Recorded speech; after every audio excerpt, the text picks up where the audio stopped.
Permission రాకుండానే ఇసుక ramp కి కొబ్బరికాయ కొట్టేశారు. కాసులు కురిసే వ్యాపారం కావడంతో కొందరు ఖాకీలు కూడా పెట్టుబడులు పెట్టారు. మైహూనా అంటూ ఓ అధికారి తెర వెనుక చక్రం తిప్పినా చివరికి ఇసుక సొసైటీ కాంట్రాక్ట్ పెండింగ్ లో పడింది. మరో 3 సొసైటీలు పోటీకి రావడంతో తేలుకుట్టిన దొంగల్లా కిక్కురు మరడం లేదట పెట్టుబడులు పెట్టిన అధికారులు. ఇసుకలో తలదూచిన ఆ అధికారులు ఎవరు? ఇంతకీ ఎక్కడ జరుగుతోంది డ్రామా?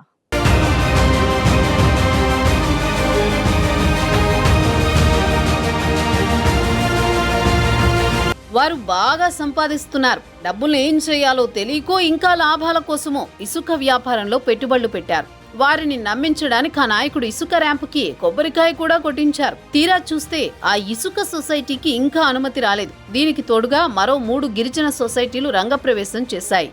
దీంతో పెట్టిన పెట్టుబడులు వెనక్కొస్తాయో లేదోనని బెంగ పట్టుకుందా అధికారులకు. భద్రాద్రి జిల్లాలో బోలెడంత ఇసుక ఉంది. ఎందుకంటే అక్కడ ఏడాది పొడవునా పారే గోదావరి ఉండడమే కారణం. అయితే అక్కడ ఇసుక సొసైటీ వ్యవహారంలో ఇసుకని తరలించకుండా మంత్రి పొంగులేటి అడ్డుపడ్డారట. దీంతో అక్కడ సొసైటీల నుంచి ఇసుక రవాణా సాగడం లేదు. దీంతో అక్కడక్కడా ఇసుక సొసైటీలను మంజూరు చేయించుకునేందుకు కొంతమంది ప్రయత్నాలు చేస్తున్నారు.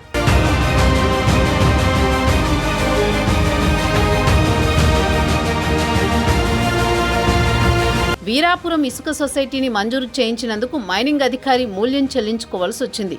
ఈ వ్యవహారం వివాదాస్పదంగా మారి చివరికి సొసైటీని 4 ముక్కలు చేసి మళ్లీ కొంతమందికి ఇసుక టెండర్లను అప్పగించారు. ఆ ఇసుక సొసైటీ కథ ఇలా ఉంటే, భద్రాచలంలో ఉన్న ఇసుక సొసైటీలో ఏకంగా పోలీస్ అధికారులే పెట్టుబడులు పెట్టారని గుసగుసలు వినిపిస్తున్నాయి.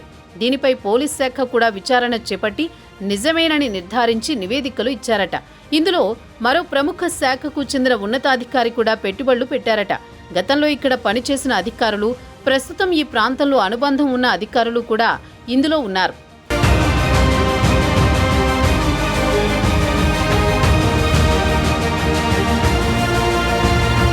భద్రాచలంలో కూనవరం వెళ్లే రహదారిలో ఇసుక ర్యాంపు ఉంది. భద్రాచలం సమీపంలో ఓ ఇసుక ర్యాంపు మంజూరైందనే ప్రచారంతో అందులో కొందరు అధికారులు పెట్టుబడులు పెట్టినట్టు ప్రచారం జరుగుతోంది.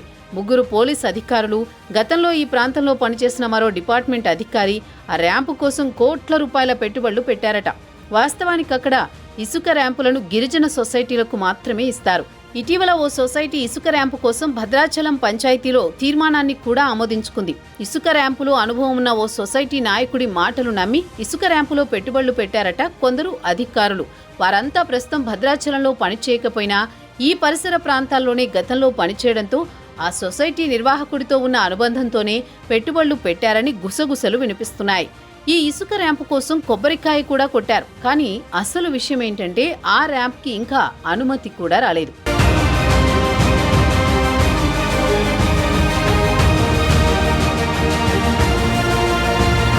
పర్మిషన్ రాకపోయినా వచ్చేసినట్లేనన్న ప్రచారాన్ని నమ్మేసి ఆ ఇసుక ర్యాంపులో పెట్టుబడులు పెట్టారట అధికారులు. ఎందుకంటే ఆ ర్యాంపుతో ఆదాయం ఏ రేంజ్లో ఉంటుందో అధికారులకు స్పష్టంగా తెలుసట. ఎందుకంటే ఆయా ప్రాంతాల్లో పనిచేసినప్పుడు ఇసుక ర్యాంపుల నుంచి ఆ స్థాయిలో ముడుపులు ముట్టేవట. ఆమ్యామ్యాలే అంత భారీగా ఉంటే ఇక భాగస్వాములమైతే లాభాలు భారీగా ఉంటాయనుకున్నారో ఏమో పోటీ పడి పెట్టుబడులు పెట్టారట. వీరితో పాటుగా మరికొందరు కూడా పెట్టుబడులు పెట్టారట. కట్ చేస్తే ఇసుక ర్యాంపు వచ్చిందని ఒక సొసైటీ నిర్వాహకుడు చెప్పుకుంటుంటే మరికొందరు కూడా దీనిపై కన్నేశారట. మరో 3 సొసైటీలు ఏర్పాటు చేసుకుని ఇసుక ర్యాంపు కోసం ముమ్మర ప్రయత్నాలు చేస్తున్నారు.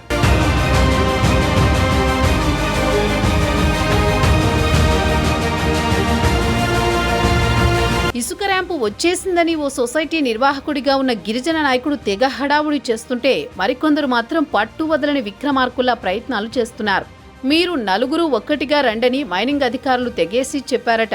దీంతో పెట్టుబడులు పెట్టిన అధికారులు ఎరక్కపోయి వచ్చాము, ఇరుక్కుపోయామని నెత్తి నోరు బాదుకుంటున్నారు. అయితే యూనిఫామ్ డిపార్ట్మెంట్లో ఉండడంతో తమనెవరూ మోసం చేయలేరన్న ధీమాతో ఉన్నారట వారు. ఎందుకంటే అసలే ర్యాంప్ ఉన్న ఏరియా మావోయిస్టు ప్రభావిత ప్రాంతం. ఏమన్నా తోకజాడిస్తే ఎవరినెలా దారికి తేవాలో, పెట్టిన డబ్బు ఎలా రాబట్టుకోవాలో వాళ్లకు క్లారిటీ ఉండడంతో ప్రస్తుతానికైతే నిశ్చింతగానే ఉన్నారట.